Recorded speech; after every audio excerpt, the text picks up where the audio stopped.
kesempatan untuk hari Minggu ini. Ya. Untuk hari ini kita setting seperti yang kemarin request dari Pak Gatot. Jadi ada minta contoh kasusnya seperti apa. Kita masuk aja untuk ini. Saya barusan juga sharing juga. Kalau saya akan pakai sistem developer environment-nya lokal, jadi nggak pakai Google Colab. Jadi untuk Google Colab itu kan keuntungannya kita seperti yang sempat disampaikan sebelumnya, kita nggak perlu ngoprek lagi apa yang harus diinstal, apa yang harus kita ubah, gitu, supaya kita fokus di ini aja, fokus di codingnya aja. Gitu. Nah, kalau dari saya itu bagus, cuman alangkah baiknya juga kalau kita tahu bahwa sebenarnya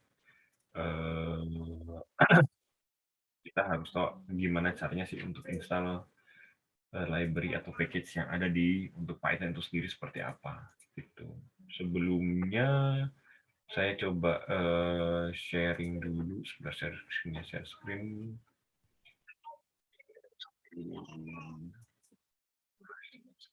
Misalkan iya. Iya. Nah, ini kita akan bahas detail tentang yang ini ya, yang project ini. Nah, sebelum itu saya masuk dulu ke yang namanya command prompt. Jadi kalau di Windows itu ada yang namanya PowerShell. PowerShell, kayak gini biasanya di atas tulisannya PowerShell aja. Nah, kalau kita mau berubah atau mau bikin folder, mau bikin project baru di Python, kita bisa bikin terus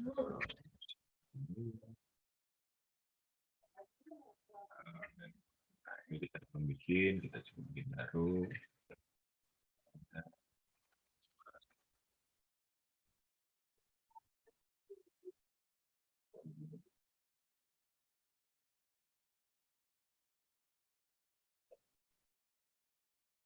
Kita masuk ke sini, ada yang namanya itu virtual environment. Jadi kalau kita lihat di mana di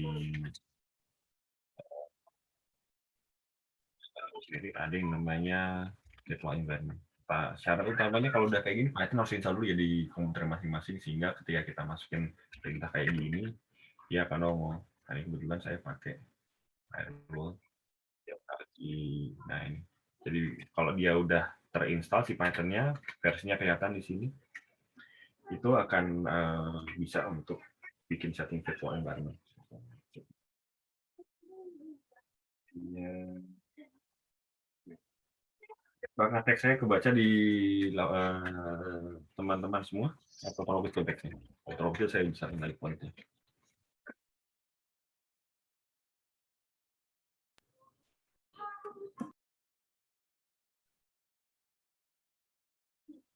No. Ya, virtual environment. Oke, saya setting untuk virtual environment-nya.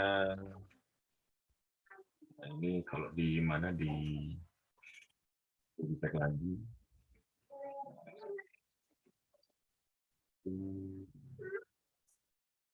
Ini ada namanya pip install virtual environment. Tapi kita masukinnya formatnya seperti ini. API untuk ininya modulnya apa, virtual environment, kita install di mana. Nah ini ini adalah virtual environment, jadi folder kita tersendiri ada di foldernya di Python.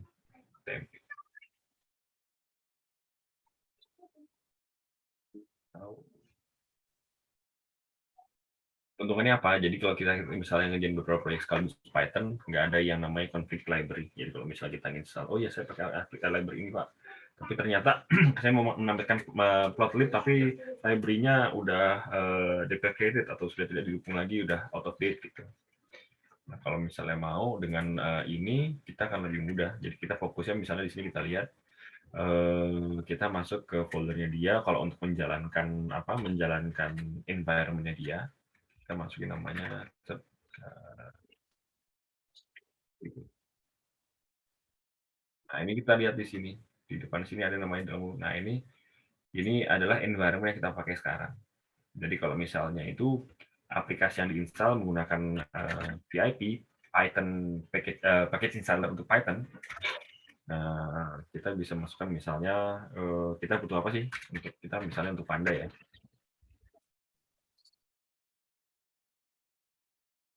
Ini saya memang selalu agak paranoid. Jadi dia install Pandas, NumPy semua segala macam di sini. Nah, ini kalau misalnya ini dan kita mau buka notebook atau Jupyter Notebook sendiri juga bisa di sini. Tapi dia fokus untuk yang di environment yang ini. Ini contohnya untuk install environment aja. Jadi kalau memang supaya lebih ada tambahan lagi, bukan cuma fokus di codingnya aja, tapi untuk setting environment-nya seperti apa. Nah, ini kelihatan ada boring ya, sebenarnya cuma untuk memberitahu aja bahwa versi yang terbaru sudah ada. Ini untuk contohnya yang saya pakai saya udah buka di environment yang lain.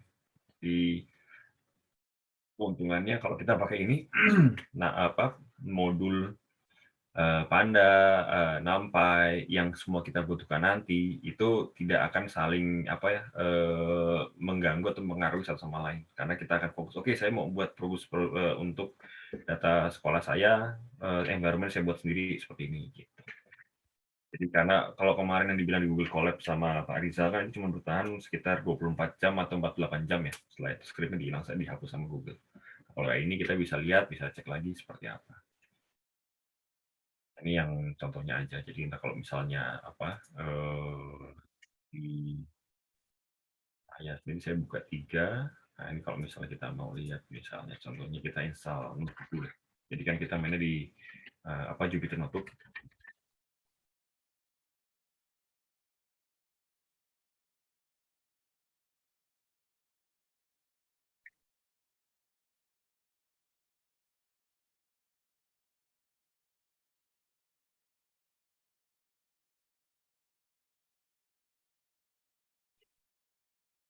Di Jupyter Notebook ini otomatis nanti kita bisa lihat. Pak, saya pakainya pakai IDE yang beda lagi ya, boleh, monggo, nggak masalah. Tapi kalau ini yang bawaannya memang dari Jupyter Python yang biasa dipakai aja sih, gitu. Monggo masing-masing cuma alternatif aja, gimana ya. Kita cek. Tulisannya kebaca di sana atau terlalu kecil tulisannya? Kalau boleh bisa dibesarkan, Pak. Kecil ya, Bu ya. Coba sebentar. Saya besarkan lagi. Fontnya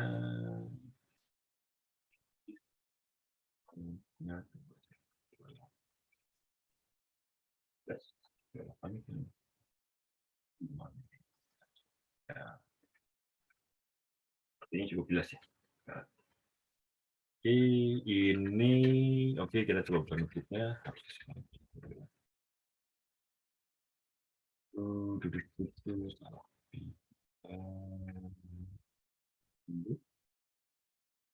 Nah, dia akan nanya.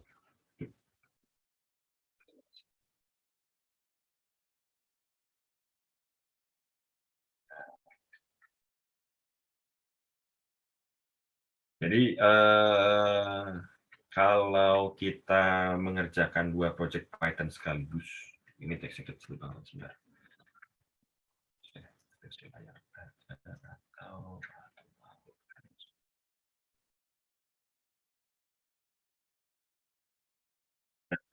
Kalau saya betulnya ada dua environment saya buka ya. Jadi saya buka ini yang barusan yang namanya mana Python TMP. Satu lagi yang sudah saya running itu, nah ini ada.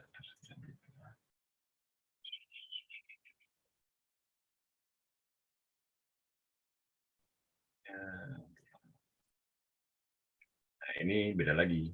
Ini yang saya pakai barusan ini untuk Python bulan Mei ini. Ini bisa kita running dulu sekaligus di mana di ini kita. Kalau yang Mei itu udah banyak contohnya di sini.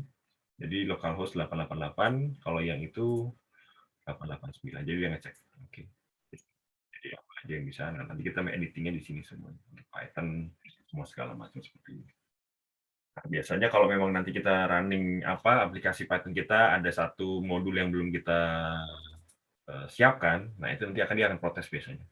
Oke Pak, modul ini belum ada. Nah, nanti dia akan modul error, nanti baru kita harus install di environment yang kita pakai. Itu. Jadi sampai sejauh ini saya buka. Nah, ini contoh yang ada di lapangan. Jadi contoh yang diminta oleh Pak Gatot pertemuan terakhir. Nah, kita mulai dari awal sekali ini. Jadi bagaimana kita import semua segala macam. Nah, coba ini saya upload atau saya copy ya. Coba upload. Nah, ini saya buka juga di sini upload. Ini dari environment yang kita baru buat barusan.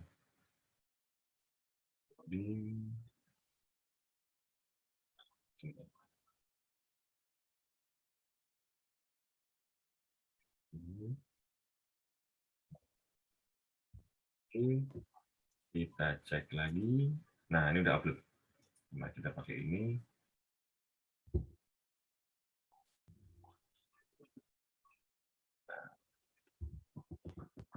Ini kita seperti biasa untuk settingnya ada kita pakai Python. Untuk modulnya kita pakai scikit learn. Nah, itu biasanya di atasnya 2. Nah, terus ini untuk yang biasa kita pakai NumPy dan OS. OS itu nanti keperluannya kalau kita perlu mengakses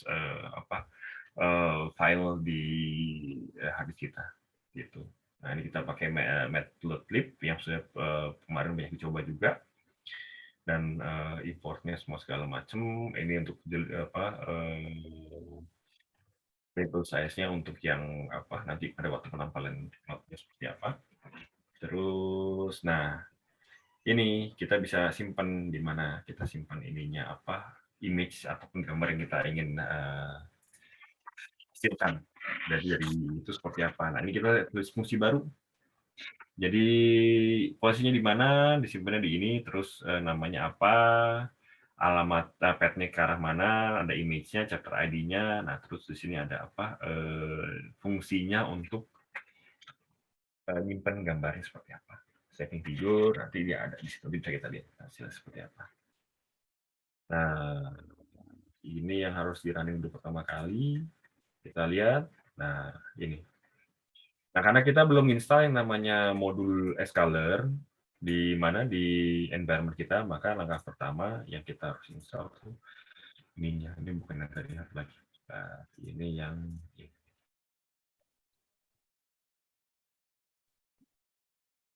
ini kita pakai yang TMP ya. Nah, ini saya harus buka lagi supaya dia nggak nge-close di yang lagi berjalan. Sebentar. Bisa buka isinya. Ini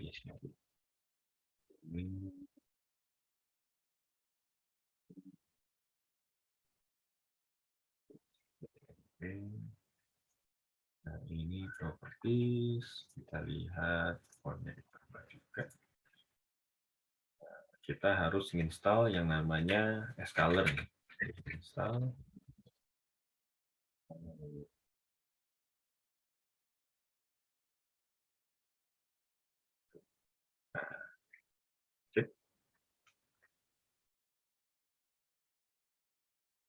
Oh, sorry, ini saya ada salah. Dia bilang already satisfied karena saya lupa bahwa saya masih di environment yang sebelumnya, bukan environment yang TMP. Ini saya harus keluar dulu di activate. Ya, ya harus masuk lagi ke yang namanya itu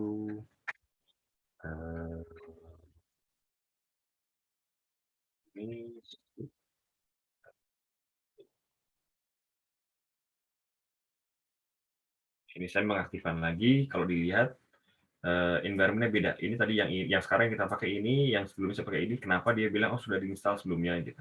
Sekarang kita masukin lagi Scalar, harusnya belum terinstall. Iya. dia narik. Nah, dia narik, dia install dulu.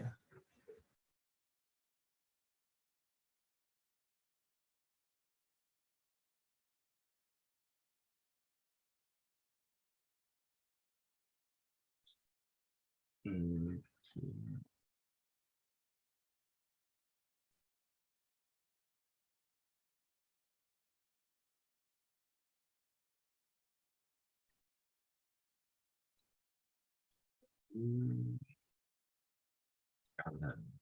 Escalernya oke, sudah berhasil install, successful install. Kita lihat, kita masuk lagi ke sini. Coba kita ambil lagi ya. Harusnya udah ada. Nah, dia kan protes karena kita belum install NumPy. Harusnya dia protes di sini. Kita lihat.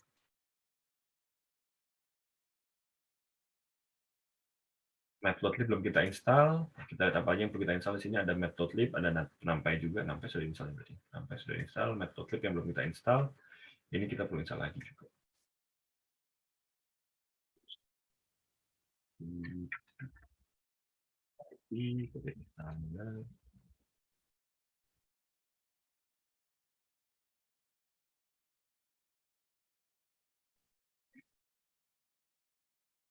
Belum menunggu, kita cek apa lagi yang perlu kita install biar nggak ada error lagi. Kita coba kan. Cek, nggak ada feedback, nggak masalah, oke. Nah, selanjutnya kita import. Nah, tar file ini karena format yang kita ambil ini formatnya dalam bentuk zip. Dan di sini ada ininya, kita bisa lihat, kita bisa ada fungsinya tar open file. Jadi di sini ada modulasi tar file. Seharusnya sudah diinstal juga. Kita lihat nanti biar menghasilkan si CSV-nya. Kita download dulu coba. Nggak ada feedback-nya, nggak ada masalah. Kita ambil. Ya. Terus kita panggil fungsinya fetch housing data. Terus baru kita lihat. Nah, ini aku saya buat fungsi lagi di sini namanya load housing datanya seperti apa. Kita pakai namanya housing data. Jadi kita berbicara ini datanya terkait dengan properti perumahan yang ada di Amerika sana. Jadi properti perumahannya nanti kita bisa lihat ada berapa apa aja ininya, apa parameternya. Ini saya sudah fetch housing data. Nah, ini saya load. Jadi saya loading ini saya baca. Kalau dilihat dari fungsinya ini kan saya baca file yang dari CSV ini ada. Nah, ini. Saya baca dari sini, kita lihat ya. Coba kita run dulu. Nggak ada masalah. Maka kita masuk. Nah, ini kita melihat head itu seperti yang saya barusan di awal pernah bilang, menampilkan 5 entry teratas dari file yang kita load. Ini 5 entry teratas. Nah, untuk info ini kita housing ini kita lihat housing ini kita pakai yang namanya modul dari Panda gitu. Nah, nanti lihat fungsinya ada apa aja di situ, ada head, ada info. Nah, info ini ngasih lihat apakah si data frame-nya seperti apa dari parameter-parameternya gitu. Tipenya apa, misalnya tipenya objek, tipenya float untuk yang ini. Terus kita lihat, kalau misalnya kita bicara ocean proximity, ini kan bukan angka ya, ini adalah objek, jadi bisa berupa string, bisa berupa apa, kita bisa lihat ada berapa banyak jenisnya, dan variasinya apa aja. Ini kelihatan dari yang 7. Jadi untuk kolom yang namanya ocean proximity ini sendiri, kalau kita lihat di sini atas kan ada yang namanya ocean proximity ya. Nah ini, itu ada jenis apa saja, dan tiap jenis itu jumlahnya ada berapa. Bisa lihat ada yang 1 jam dari apa, kurang dari 1 jam dari ke laut, dekat laut, dekat pantai. Nah, ini di dalam apa, di dalam lebih ke dalam gitu. Itulah gitu. Kita kalau kita mau pakai fungsi untuk menjabarkan apa si dataset yang kita loading. Nah, ini ada min sama standard value-nya, minimal berapa, maksimal berapa gitu. Count berapa. Tuh. Yang kemarin juga kayak pertemuan sebelumnya, kalau kita bicara tentang plotlib, nah ini kita bicara tentang opsinya seperti apa. Kan ya. Nah, kita lihat histogram plotnya, perbandingannya.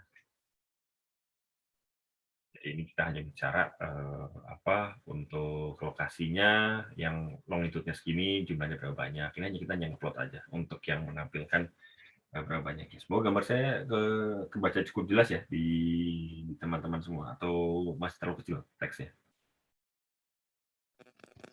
Sudah jelas, Pak. Cukup jelas, Pak. Cukup jelas, ya? Pak. Oke, nah, lanjut ya.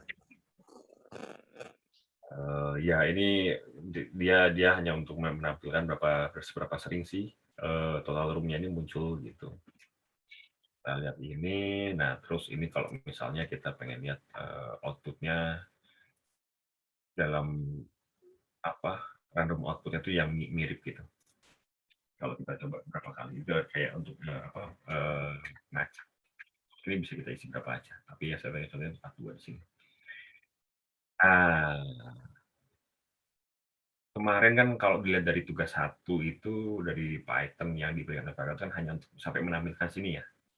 Nah, kalau udah sampai sini itu kita sudah masuk yang namanya train sama tes data. Kenapa kita perlu train? Kenapa kita perlu tes data? Karena kita ingin membuat prediksi. Nah, untuk membuat prediksi. Nah, prediksi seperti apa? Kita harus menganalisa dari data yang kita punya itu, dari sekitar 1.000 atau 2.000 itu, kita harus bagi dua. Nah, ada yang dipakai buat training untuk melatih si program yang kita buat, algoritma kita buat itu melihat pattern.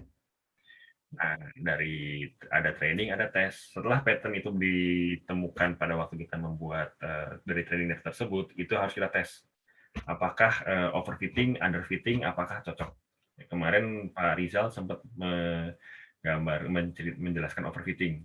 Overfitting itu kalau misalnya model kita itu akurasinya tinggi, tapi hanya bisa dipakai hanya untuk training data kita. Jadi begitu masuk tes data kita, akurasinya akan langsung turun.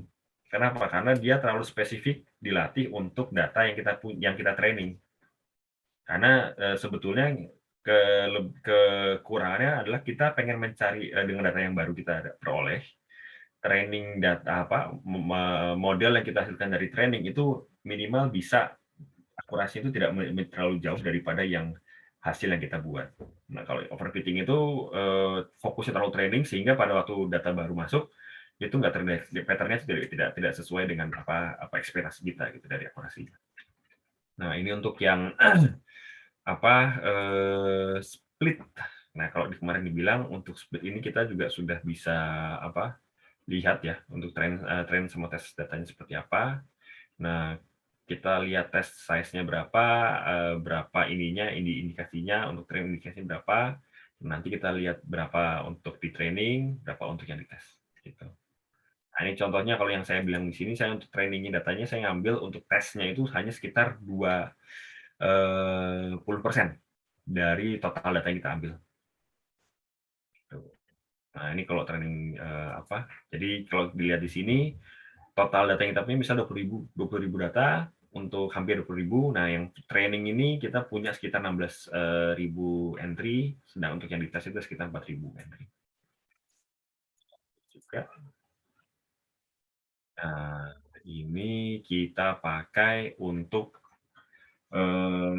cek. Nah, ini fungsinya barusan dijabarkan juga untuk Python versi 2 dan Python versi 3. Tapi saya rasa semua di sini pakai Python 3 ya, nggak ada yang pakai Python 2 kan? Gitu. Nah, ini fungsi lagi tambahan untuk cek tesnya dan juga untuk kita bagi tren tesnya itu berdasarkan dari ID yang kita nanti masukkan. Ini juga sama, hash function-nya yang bisa dipakai kalau kita pengen ngecek dari tes setnya seperti apa. Indikator yang dipakai juga sama. Nah, jadi, nah ini sekarang kita masuk untuk mulai menggunakan untuk membedakan mana yang training, mana yang tes. Ini kita running, tes kita split, kita pakai fungsi yang barusan, housing ID-nya sesuai dengan ID, kita pakainya seperti yang baru saya bilang juga, kita hanya pakai untuk Untuk training sama test setnya itu kurang lebih 20% aja. Jadi kita split training sama tesnya by ID sekitar 20%. Nah, bisa kita sesuaikan kalau kita mau buat lebih banyak atau lebih sedikit, tapi rata-rata dianjurkan 80% buat training, 20%-nya buat dites nanti seperti apa. Oke, kita cek lagi. Terus kita lihat untuk test head-nya itu fungsi yang sama barusan buat menampilkan 5 entry teratas. Itu indeksnya apa aja. Ini yang buat kita tes. Nah,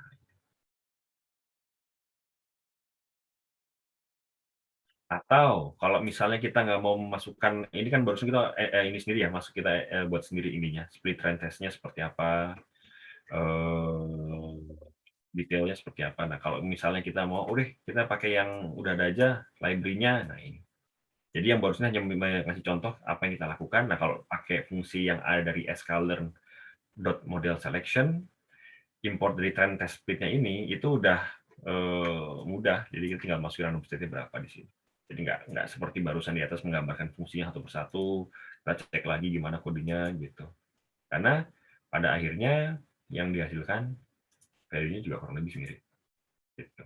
Tapi seperti sekali lagi, ini tidak semerta-merta 1:1. Kenapa? Karena kita kan random ngambil test settingnya sama test setnya sama untuk yang training setnya. Jadi kalau ini entry ke berapa, value-nya berapa gitu. Untuk median income-nya kita lihat, oke.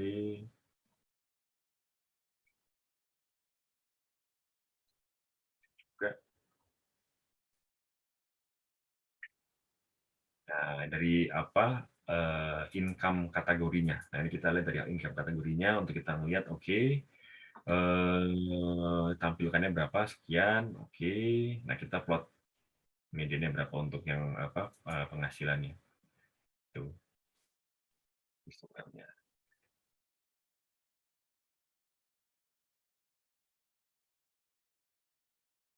Iya, sampai sejauh ini kita masuk sekarang untuk yang split. Jadi untuk yang splitnya ini kita lihat sekarang untuk test sets dari income kategorinya.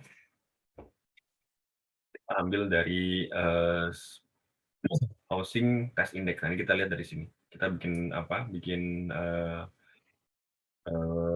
loop lagi di sini. Jadi untuk tiap training dan indeks dan tes indeks itu sendiri di dalam speed. Nah, itu kita pakai untuk trend setnya, tes setnya berapa gitu. Aku nggak tahu kemarin di mana di Python-nya oleh Pak Mas Fikar dan Mbak Nagis apakah sudah diajarkan untuk loop juga. Tapi kalau belum kita coba running dulu aja ya. Nanti kalau misalnya bingung atau kurang paham, nanti kita masuk ke code-nya lagi. Nah, ini kenapa ini terjadi? Karena saya belum running ini dulu. Jadi ini dulu yang di running, jadi baru masuk ke sini. Iya. Kita cari data proporsionalnya berapa nih, misalnya untuk yang randomnya, untuk yang hanya kita bicara terkait dengan income kategorinya seperti apa. Kita bandingkan nomor propertiesnya, misalnya untuk yang overall certified random sampling sama yang random itu gimana sih ininya gitu. Oke, kalau udah masuk sini, langkah selanjutnya itu sebenarnya kalau kita mau, kita perlu plotting si data yang kita pakai. Jadi ini sebenarnya bagaimana kita menggambarkan data yang kita punya. Ini kita belum masuk ke training datanya. Ini masih barusan kan membagi setnya seperti apa training sama test setnya. Nah, kalau udah kayak gini kita masuk lebih untuk memvisualisasikan ya. Tujuannya apa? Jadi kita dapat gambaran. Oke, dengan data yang kita visualisasikan, kita bisa tahu. Oke, kurang lebih. Oh, ternyata ada korelasinya. Ternyata ada ini. Kita coba ya. Kita runningnya di sini ya. Kita pakai untuk training setnya kita pakai. Untuk housing kita ngambil dari training set. Nah, ini kopinya aja kita ambil. Kita copy. Terus kita plot. Nah, kita pakai plot. Plotnya apa? Scatter plot yang kita pakai. X-nya longitude, sumbu Y-nya longitude. Nah, kita running. Nah, sama kita bilang bad visualization plot. Kenapa? Karena kita tidak bisa mendeteksi di sini. Dia cuma bisa longitude sama longitude aja. Jadi belum bisa banyak kita gambarkan dari sini. Dari plot yang kita buat. Nah, sekarang gimana? kita pengen menampilkan visualisasi yang lebih optimal. Jadi dalam hal ini kita kan di sini nggak bisa lihat mana yang titiknya yang paling penumpukan di mana yang paling banyak. Nah, kita tambahkan di sini namanya ada alpha titik 01. Nah, ini yang menampilkan ya, nah, ini lebih kelihatan. Nah, penumpukannya di mana? Ini yang cuman apa? Yang jarang sekali biasanya penumpukan titik-titiknya ada di sini. Gitu. Nah, kita coba lagi sekarang untuk yang lebih optimal lagi untuk plotnya seperti apa. Nah, kita tambahkan lagi untuk alfanya ada, nanti kita tambah lagi untuk S housing-nya, populasinya misalnya per 100, labelnya populasi, ukurannya median hash value-nya juga ada. Nah, kita pakainya yang namanya CMap. Nah, color-nya ada, color bar-nya juga ada. Nah, color bar ini untuk menampilkan yang di sini. Kita coba running ya. Coba.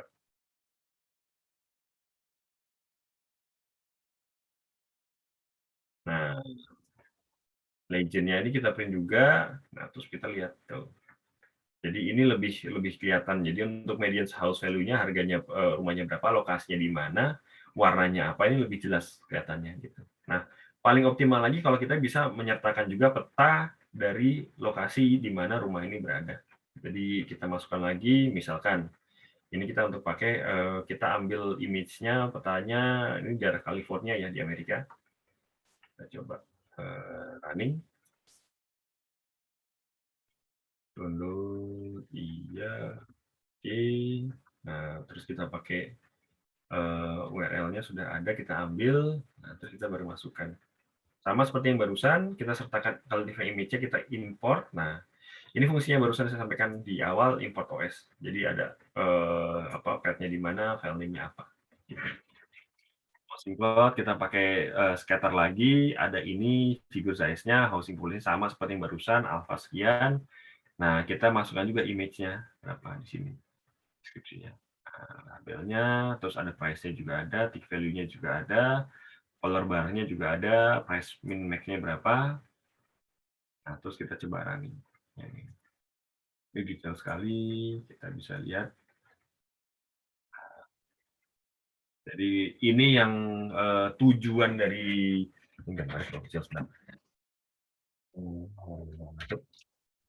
ini dengan adanya peta ini minimal kita bisa tahu, oke, dari peta ini kita bisa baca harga rumahnya itu yang paling dekat pantai itu di atas 500.000 ini. Nah, ini baru lokasi rumahnya kita belum bicara karakteristik ada berapa jenis, berapa luas kamarnya, berapa banyak kamarnya, berapa tingkat lantai. Nah, itu di sini. Tapi dari sini kita bisa melihat, oke, ya, banyak apa? Banyak lokasinya, korelasinya gimana, makin dekat ke pantai makin mahal kah? Paling di pantai sekali ini merah mahal sekali berarti kan. Jadi lokasinya bisa kelihatan dari sini dari penggambaran menggunakan plot data yang kita punya. Jadi ini sekali lagi baru kita menggambarkan, memvisualisasikan data yang kita punya, kita belum masuk ke training modelnya seperti apa. Nah, kayak kemarin kan kita bicara sedikit tentang pertemuan sebelum itu bicara tentang korelasi matriks. Nah, ini korelasi matriks ini kita pakai yang namanya Pearson R. Kalau dilihat ini yang standarnya kita kalau nggak menjelaskan fungsinya berarti Pearson R. Nah, kalau kita pengen lihat, ini kita lihat korelasinya untuk median house value-nya seperti apa. Jadi korelasi dia median house value-nya sama median income-nya itu 0,68%. Gitu. Jadi kalau kita pengen lihat kayak kemarin misalnya grafiknya itu, ya sini. Dia pakai ya, terus SN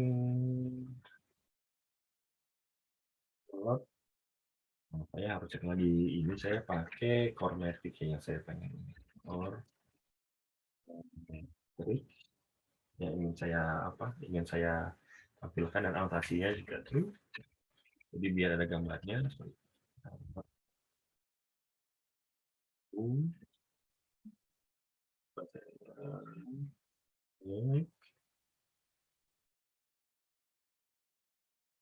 Nah, itu kita pakainya itu, sorry, ini heat map ya. Jadi heat map, ini bisa kita heat map, correlation matrix. Jadi dari correlation matrix di sini, heat map-nya saya pakai, ada anotasinya, maka saya bisa tampilkan penalti.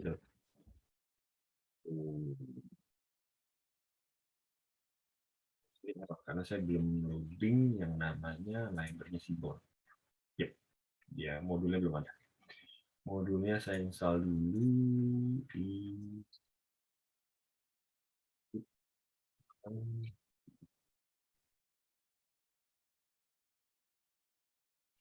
jadi Seaborn ini fungsinya juga mirip untuk menampilkan apa ngeplot image juga dari data yang kita punya. Nah, jadi kelihatan dari sini. Ini seperti yang barusan apa yang pertemuan sebelum dilihat bahwa korelasinya antara masing-masing parameter seperti apa value-nya. Gitu. Jadi ada yang positif antara total room dengan total bedroom, populasinya, terus dengan total room-nya berapa, terus household-nya gimana gitu. Jadi di sini ini bisa kelihatan dari sini. Di sini apa yang paling signifikan tuh parameter yang ini yang kita pakai. Bedroom, populasi sama household-nya ada berapa yang banyak situ. Nah,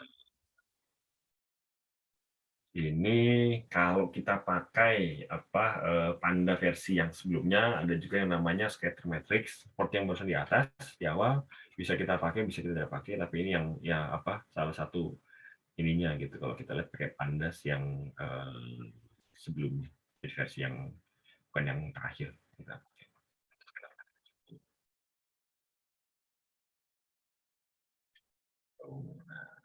Misalnya kita lihat dari sini scatter matrix-nya apakah untuk median dari pemasukannya sama median harga rumahnya berapa gitu.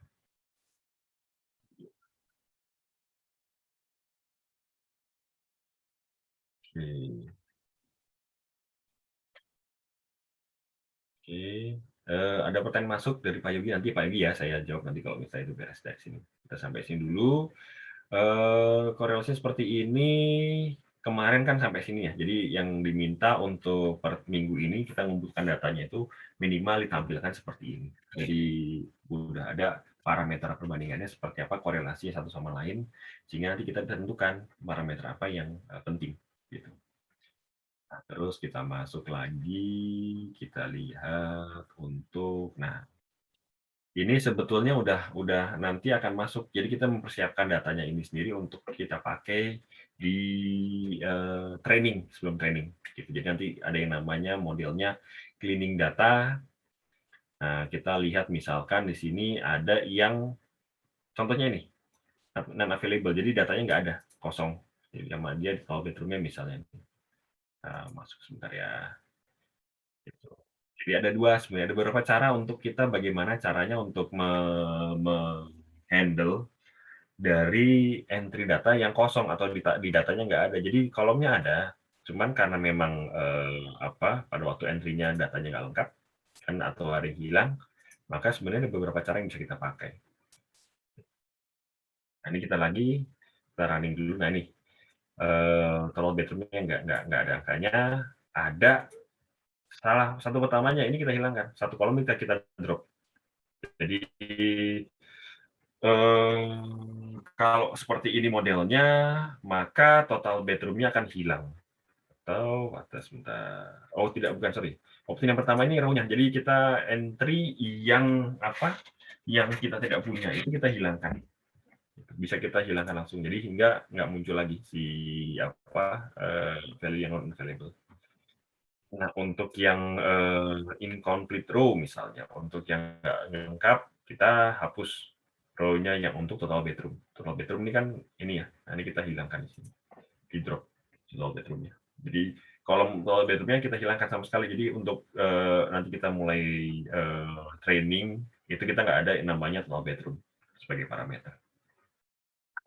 Atau cara yang ketiga adalah kita ngisi dengan value-nya, rata-rata kita median ini. Jadi kita lihat dari sini, kita ngambil lihat, oke, kita pakai mediannya aja. Jadi setiap yang kosong itu kita ganti sama, nah ini kita fill sama nilai median. Jadi total bedroom yang kosong itu tadi diisi sama dia, otomatis kita isi.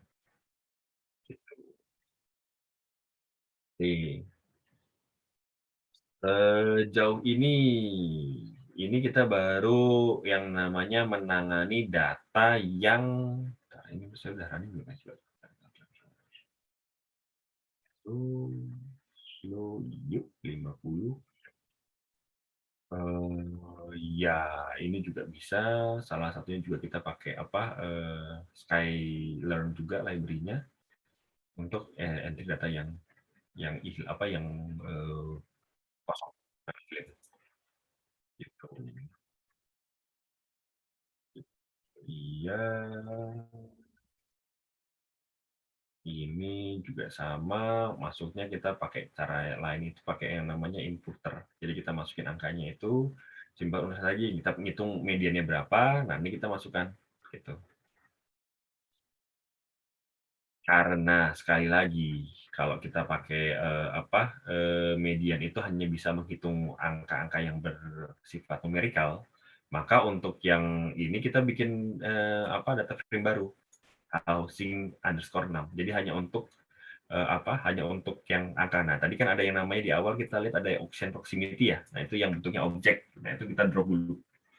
Nah, baru kita masukkan di sini untuk yang inputernya gitu. Pakai strategi median, kita strategi seperti apa, median value-nya seperti apa, baru kita transform ke training set-nya gitu.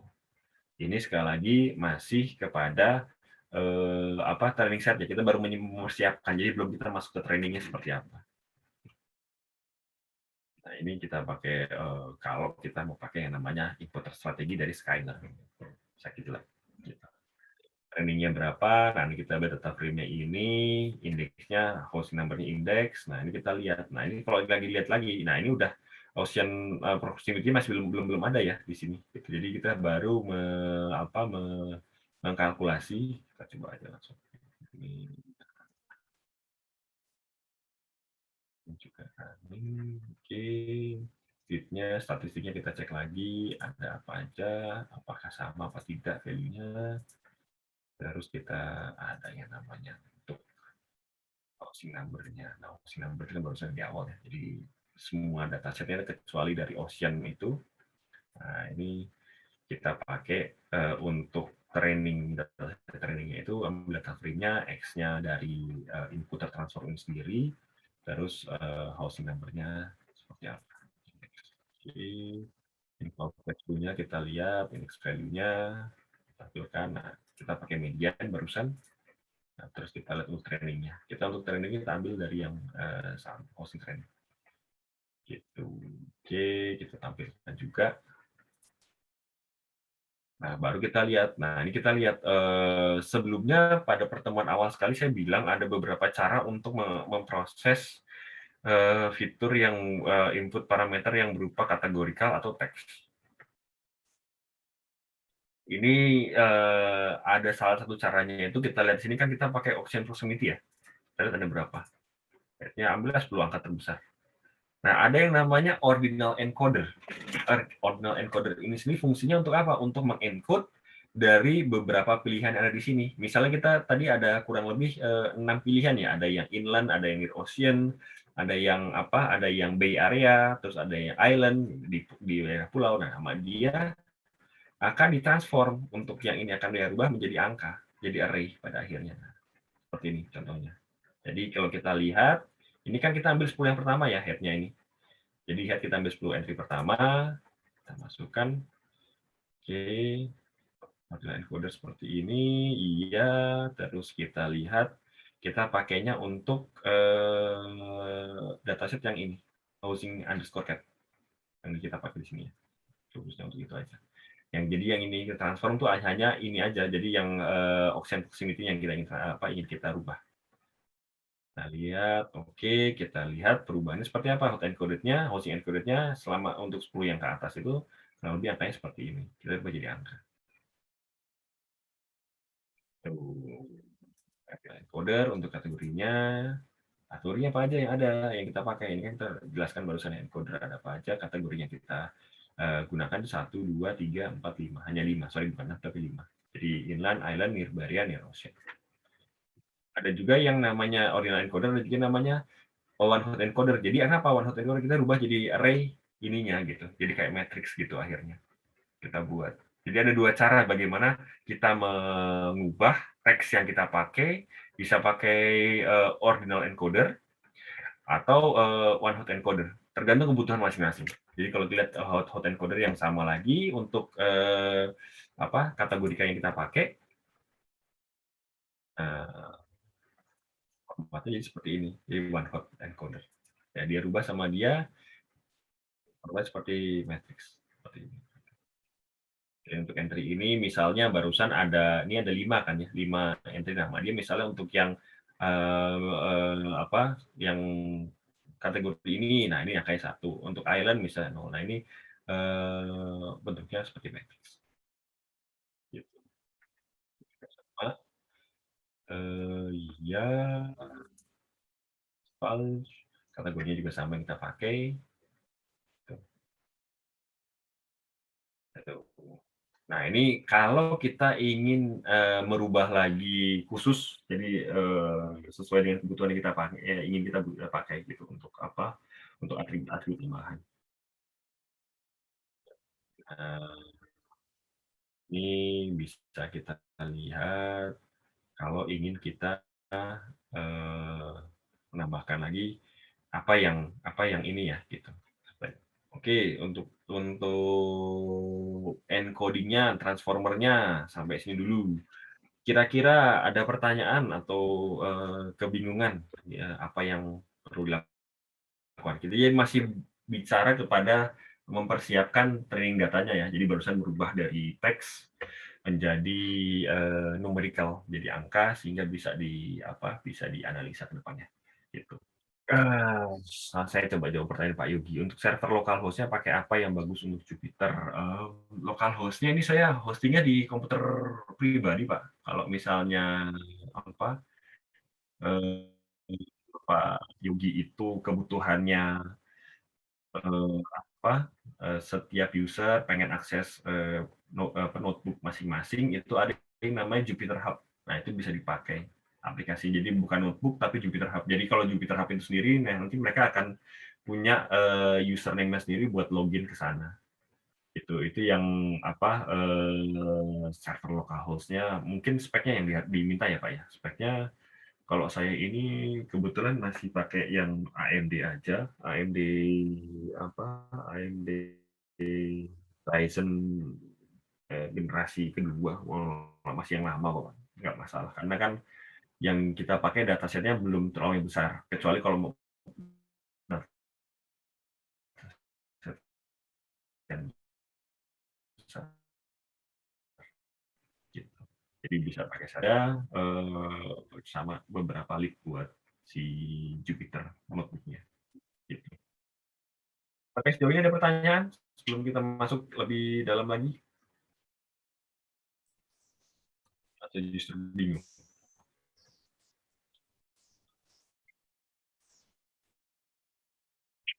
Pak Yogi, saya biasanya pakai oke. Itu kan web server ya Pak ya? Itu web server macam-macam. Nah, kalau misalnya ini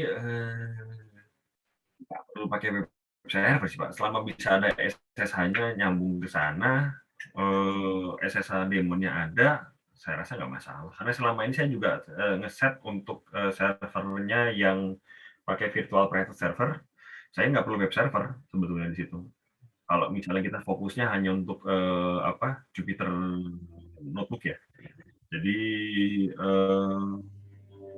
cuma perlu dicek lagi konfigurasinya. Kalau dia itu kan larinya otomatis ke port 8888 ya. Nah, kalau nanti diinstal pakai bareng-bareng sama SAMPP atau WAMPP itu dicek lagi port mana yang free. Itu aja sih, Pak. Bisa digunakan. Jadi kalau mau server lokal terpisah hardware-nya, nggak harus pakai itu, nggak harus pakai web server. Itu kan web server semuanya segala macam di situ ada ya. Kalau termasuk sampai SQL-nya juga ada, untuk API-nya juga ada biasanya. Nah kalau ini cuma perlu SSH aja. Kemarin saya bilang saya untuk install virtual server cuma perlu SSH terus install Python-nya lokal di server itu. Setelah itu tinggal install seperti barusan, itu nggak kirim masalah. Ada si Jupyter Hub maupun Jupyter Notebook juga, mereka sudah punya ini sendiri sih untuk web server. Itu otomatis saya pakai server hostingnya dari si Jupyter untuk edit datanya. Masih ada pertanyaan? Sebelum nanti kita nih masuk ke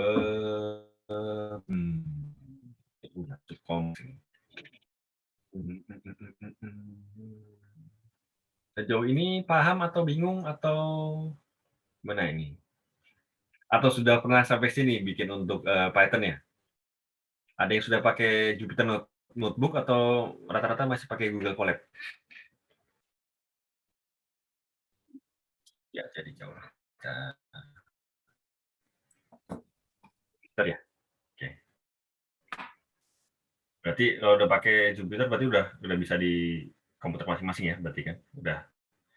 Berarti langkah-langkah yang saya sudah coba barusan paparkan berarti udah tahu dong.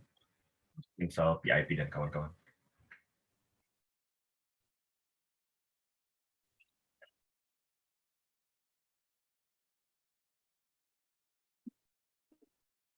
Pak, izin bertanya boleh?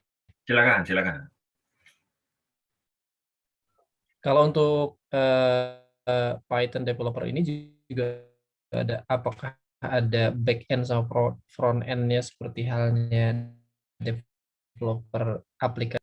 Kalau ini kita bicara editor. Nah, kalau Python sendiri sebetulnya untuk GUI-nya ada, untuk back-end sama front-end juga ada.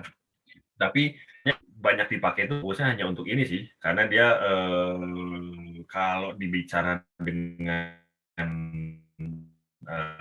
back-end sama front itu, kalau kita bicara back-end sama front-end. Python itu bisa, cuman fokusnya untuk di data data engineering sebenarnya. Python terus Julia. Tapi kalau kita membuat front end-nya terus mau kita buat GUI-nya itu bisa ada gitu. Dan saya coba tambahkan juga linknya. Kebetulan di Python tuh banyak sekali yang ngembangin kok. Kalau sampai dari A sampai Z ada kok. Gitu. Jadi coba berarti gimana? Berarti kalau seandainya ini berandai-andai Pak ya. Ya. Kalau seandainya suatu saat misalnya ada klien, berarti penyuguhan data front end-nya itu disuguhkan sesuai ini aja berarti ya, pengolahan data science seperti ini gitu Pak ya? Atau bagaimana Pak? Data science sebenarnya itu buat ngitung, buat menampilkan grafik, ngitung parameter yang masuk, terus menganalisa. Karena kalau misalnya klien sendiri tergantung kebutuhan. Biasanya kalau misalnya mereka minta formatnya antara mereka masuknya via API atau nanti format datanya yang JSON-nya sendiri mereka pakai untuk mengolah data yang mereka punya. CSV itu sebenarnya hanya untuk kita menampilkan aja gitu kan. Nah, sekali lagi tergantung dari kliennya butuhnya apa untuk front end-nya gitu. Karena biasanya front end-nya kalau klien mereka mintanya website, ya paling dari Python sendiri kita nge-feed output-nya kayak sebenarnya sama kayak programming biasa, karena ada kayak di sini kita bisa lihat ada return-nya apa, kita panggil fungsinya apa, nanti return-nya apa, nangkapnya apa, dan tadi tampilkannya seperti apa. Nah, itu kan nangkapnya tergantung daripada si pilihan klien yang pengen klien lihat gitu, apakah nanti formatnya seperti grafik, plotnya, gambarnya itu sendiri seperti apa, atau mau dibuat interaktif ya mainnya di JavaScript sama di CSS-nya dev-nya kita gitu. Sebenarnya dia cuma untuk ngitung di belakangnya si Python jagonya ya. Kalau mau buat di depannya juga bisa, cuman lebih ribet dibandingkan tools yang sudah ada untuk seperti pakai JavaScript ataupun CSS gitu. Baik Pak, terima kasih. Sama-sama. Oke, sampai sejauh ini Pak Yogi sudah. Ada lagi yang ingin bertanya? Inocentus, mic-nya nyala. Maaf Pak, izin bertanya. Silakan. Antara one hot encoder dengan Get Dummies kira-kira lebih prefer mana Pak? lebih baik mana? Kalau saya, kalau datasetnya nggak banyak ya, kalau datasetnya nggak banyak, ini saya pilihnya yang apa ya, yang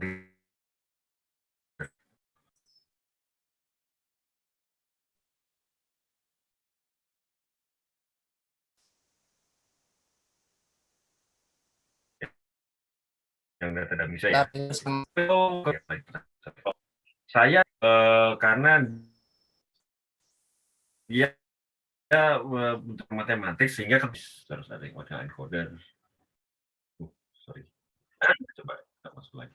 Kita lihat sekarang untuk yang detailnya, untuk transfernya kita pengen lihat apa nih, misalnya dari transformasinya kita khususkan buat itu jumlah kamarnya per rumah, terus jumlah populasinya per rumah. Nah, ini kita pengen kita tambahkan gitu. Kita tambahkan lagi jumlah kamar tidurnya per kamar yang tersedia gitu. Ini ada di sini, terus kita lihat parameternya, jumlah kamarnya berapa, jumlah kamar tidurnya berapa gitu. Kita lihat nih sekitarnya per satu kamar per household-nya, satu household keluarga, mungkin keluarga, populasi per kepala keluarga, kamar tidur per kamar. Ini yang totalnya kita lihat. Jumlah kamarnya, iya, oke. Kita dulu aja, kita nyari ya. Hmm.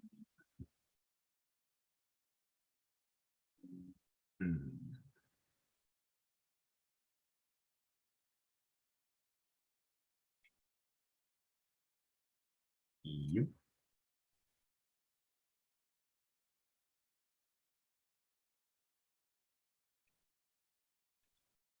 Nah, ini kita encodernya kayak barusan untuk total bedroom-nya berapa. Jadi diisi lagi sama dia, kita lihat.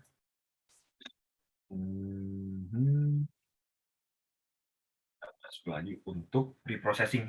Preprocessing masih kita bicara preprocessing ya. Nah, aku nggak tahu pipeline kalian sudah pernah nyoba belum. Nah, ada standar scaler juga ada. Untuk preprocessing ya, ini gambarnya mungkin belum jelas lagi ya. Kita coba running dulu aja. Nanti ada pertanyaan belum ngerti di mana, bisa langsung tanyakan. Jadi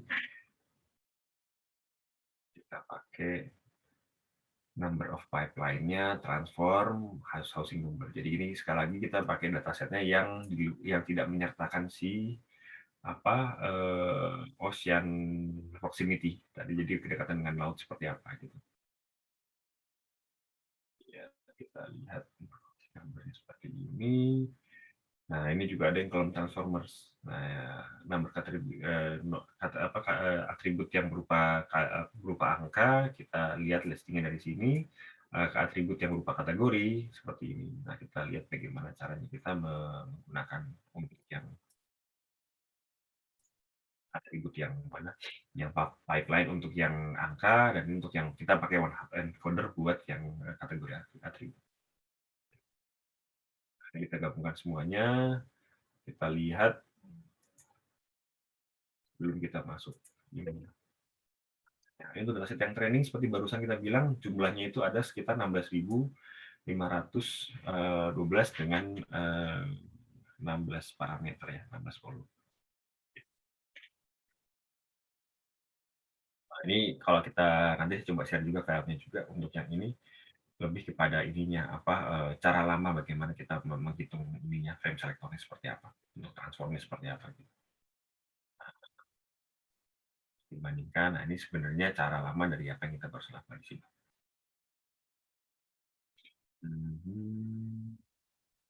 Nah, oke. Sampai sejauh ini, sebelum kita masuk ke training, select dan training model, apakah ada yang bingung dipertanyakan? Kita langsung masuk ke training yang model ya. Fitur unionnya kita pakai ini. So, yep. Oke.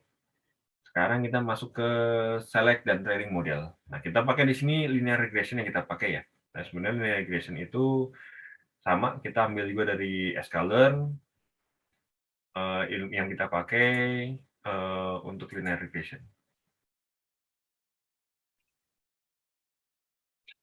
Kita lihat prediksinya pakai linear regression untuk beberapa data yang kita punya.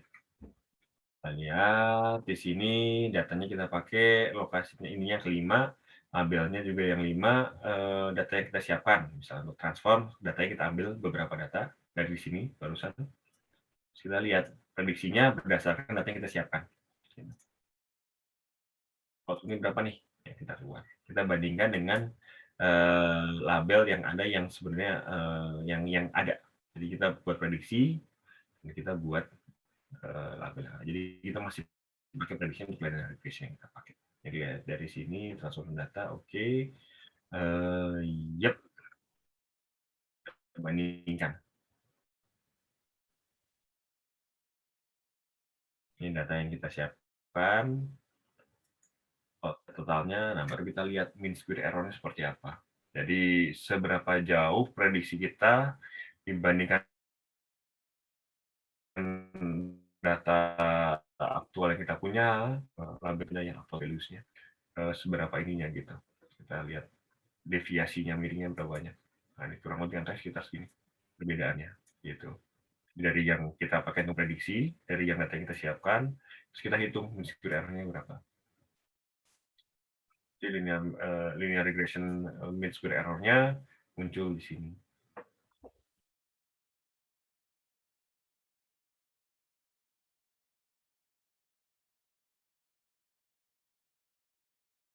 Kalau untuk absolute error-nya, kita lihat lagi. Nah, ini ada ininya, error-nya sekarang kurang lebih banyak ya. Jadi sekitar hampir 50.000, dan ini hampir 60.000 gitu. Antara yang kita prediksi sama data yang real kita punya. Kita pakai sekarang selain dari linear regression, kita pakai linear regression di atas ya. Di sini kita pakai yang decision tree regressor. Ini kita lihat sekian.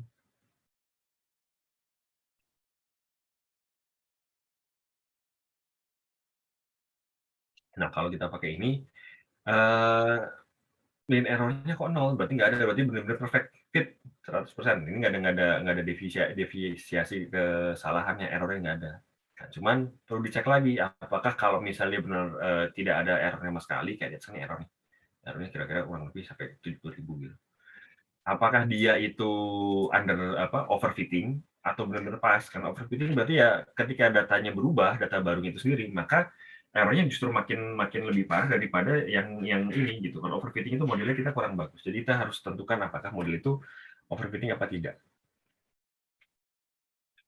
Gitu. Nah, ini kita masuk lagi. Nah, caranya seperti apa? Nah, kita nanti pakai yang namanya fine tune. Jadi model yang kita sudah ambil, yang sudah kita pakai, itu kan pakai dua nih, decision tree sama linear regression.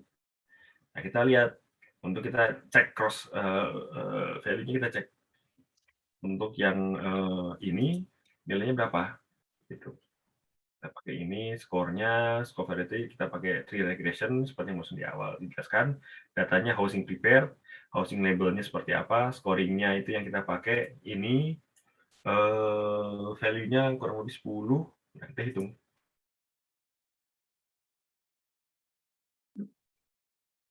Kita lihat nilainya berapa. Deviation baru bisa kelihatan dari sini. Jadi kita pakai untuk yang sintetik. Untuk yang linear regression misalnya kita hitung yang sama juga. Jadi standar deviasinya berapa?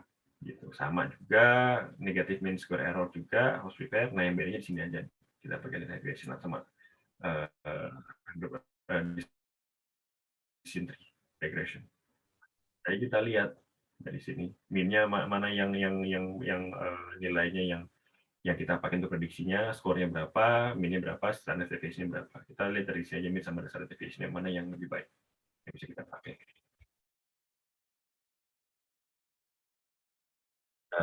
Atau kalau kita misalnya pakai untuk yang namanya random forest regressor ada lagi. Nanti kita bisa dapat selain daripada decision tree, nah ini ada tiga algoritma yang kita pakai di sini. Detailnya nanti coba saya jelaskan bedanya di mana. Pakainya estimatornya 100 entry yang kita pakai. Random state-nya 42 itu hanya untuk pilih randomnya aja supaya nanti diambil datanya itu yang random, jadi bukan secara. Nah ini kalau kita pakai ini mean square error-nya itu lebih rendah dibandingkan yang barusan linear regression sama decision tree. Nah, tadi kan yang linear regression itu sekitar 70.000 ya, decision tree itu sampai 50.000 lah. Nah, ini cuman ya 20.000 lah, nggak terlalu jauh. Gitu. Nah, baru kita lihat nilainya seperti apa untuk yang forest. Jadi ini cara fine tuning-nya itu kurang lebih seperti ini. Jadi nanti kita lihat untuk linear regression berapa, ini berapa. Jadi nanti kalian masing-masing coba algoritma mana yang mau dipakai. Nah, untuk ini karena kita masih modelnya untuk memprediksi ya, jadi kita masih pakai yang regression. Linear regression, decision tree, sama random forest. Jadi ada 3.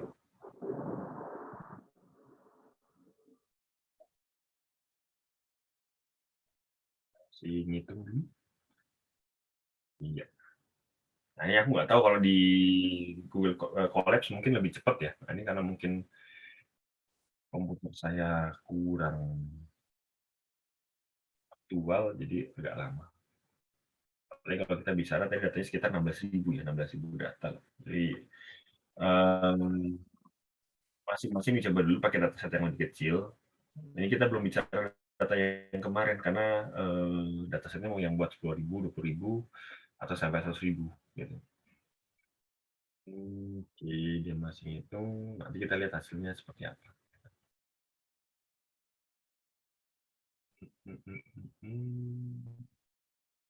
Nah, ini ada lagi untuk yang pakai yang SVM.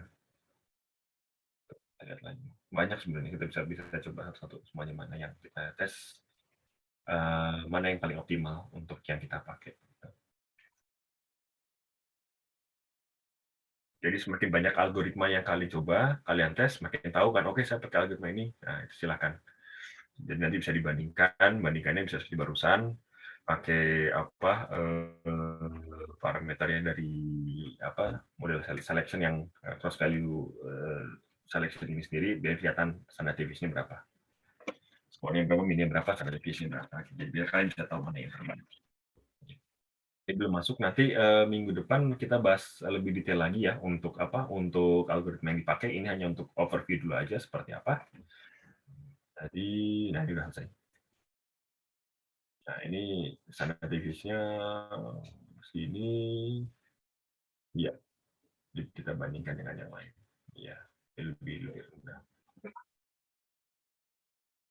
Jadi sampai sejauh ini saya buka sisi dulu pertanyaan dulu ya. Nanti kita bicara minggu depan, saya baru bicara fokusnya lebih banyak lagi untuk algoritmanya apa aja ya. Jadi kita coba regression sama classification dua. Jadi mungkin yang pertemuan pertama kita bahas lebih detail lagi regression seperti apa. Jadi sambil lihat contoh seperti nanti saya coba gambarkan. Oke, kalau misalnya kita pakai random forest itu sebenarnya gimana sih yang kita pakai, yang kita ajarkan. Kalau kita misalnya pakai linear regression itu seperti apa sih ininya yang apa kita gunakan begitu. Saya ada nggak proses yang simple seperti apa, seperti ini misalnya. Jadi ya untuk pertemuan berikutnya kita masuk ke lebih detail lagi terkait dengan algoritma yang kita pakai. Jadi nanti membandingkan, sudah kasih lihat kan barusan apa yang kita cari nilainya seperti apa. Untuk selanjutnya ini sih contoh dulu aja. Ya. Ini juga sama training setnya, ini untuk yang simple ini aja ya, yang simple linear regression. Tipnya lihat dari sintaksnya berapa, belum kita bandingkan, belum kita masuk ke fine tuning. Fine tuning juga akan dibahas di pertemuan berikutnya. Jadi mana yang salah, mana yang sesuai, bagaimana cara kita menentukan yang tidak. Ini masih pada plottingnya seperti apa. Gitu. Dan ini kan lihat dari dataset yang sederhana, dari perkorelasinya antara pengalaman kerja kita dan gaji yang kita peroleh. Maka kalau dari data yang kita punya, data sederhana banget ini, prediksinya kalau misalnya pengalamannya di bawah 2 tahun, maka rata-rata gajinya itu ya 40.000 US dollar. Ini pakai datasetnya dari Amerika. Jadi untuk 1 tahun 40.000 US dollar. Nanti kalau misalnya sampai 10 tahun ke atas, maka sampai di atas 120.000. Jadi ini aja prediksi korelasinya seperti apa. Gitu. Oke, sampai sejauh ini. Sebelum saya akhiri dulu untuk pertemuan minggu ini, hari-hari minggu ini, apakah ada pertanyaan terkait dengan apa yang dipaparkan barusan?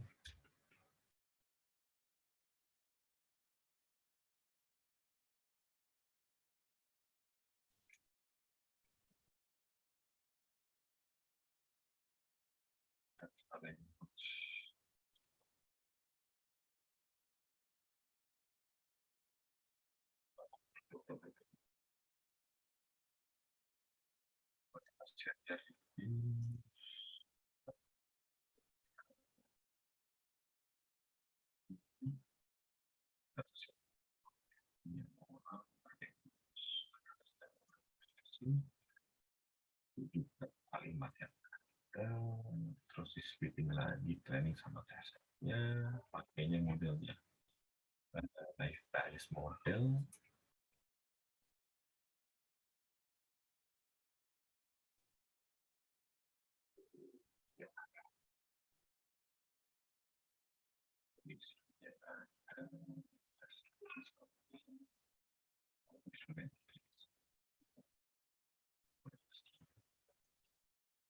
Oke, apakah ada pertanyaan? Ini apa? Oh, ini beda lagi ini untuk apa project natural language. Jadi bagaimana kita mendeteksi apa review yang akurasinya segimana gitu untuk review dari restoran sendiri. Kalau ini dari review restoran kayaknya nggak ada ya project dari semua ya. Untuk import datasetnya apakah ada yang dari global atau yang dataset pribadi? Kayak kemarin sempat ngobrol juga panjang lebar sama Bu Yulvi juga datasetnya dan juga Bu Sarah. Untuk import datasetnya ada masalah apa tidak? Sampai sejauh ini join merge-nya belum kelihatan, saya belum paparin ya. Coba masukin di depan ya. Jadi biar apa? Biar ada gambaran untuk join sama merge dari beberapa jenis dataset.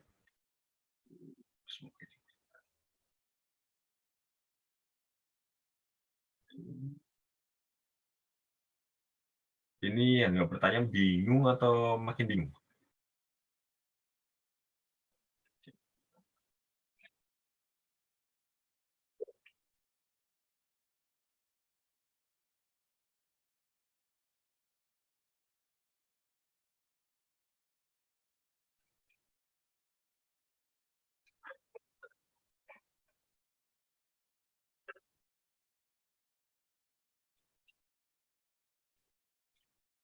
Oke, kalau nggak ada pertanyaan lagi, untuk beberapa jenis algoritma yang dipakai,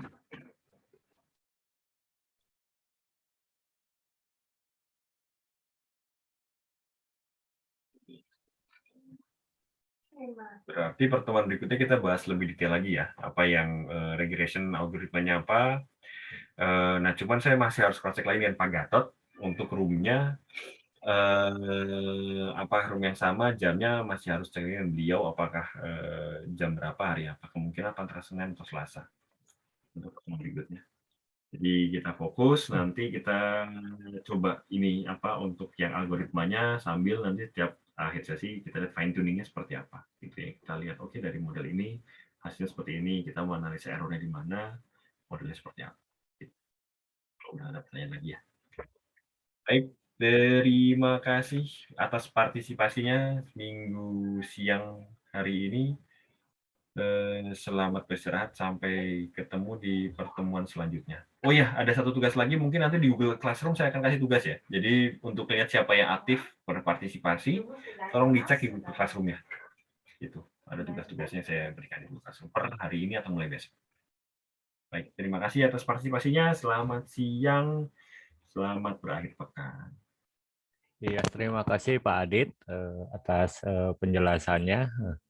Nanti berarti untuk yang itu tunggu dari Pak Gatot ya jadwal berikutnya. Betul Pak Gatot. Oke, ya. Baik Bapak Ibu sekalian, kita akhiri saja pertemuan hari ini. Terima kasih. Assalamualaikum warahmatullahi wabarakatuh.